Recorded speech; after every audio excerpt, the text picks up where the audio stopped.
L-esperjenza ta' ħaddiema f'kumpaniji tal-assigurazzjoni u l-investigazzjoni tal-pulizija waslu biex 21 persuna ċessqu l-qorti akkużati li fuq numru ta' snin ħadmu pjan li permezz tiegħu frodaw kumpaniji tal-assigurazzjoni.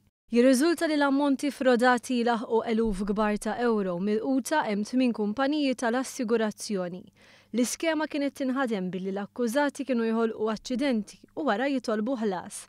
Saħansitra fuq il-post ta' suppost aċċident kienu jissejħu l-pulizija u anke l-gwardjani lokali. F'każi oħra l-akkużati kienu jgħidu li l-karozza tagħhom insterqet meta tkun inbigħat għal spare parts. Jidher li l-akkużati kienu jbidlu l-kumpaniji tal-assigurazzjoni ta' spiss u saħansitra jirrepetu l-istess inċidenti. Kien hawn li ħaddiema f'dawn il-kumpaniji okritom għajnihom. Minn dawn il-21 kienu 2 biss li ammettew l-akkużi kontra tagħhom bis-sentenza tingħata fil-jiem li ġejjin.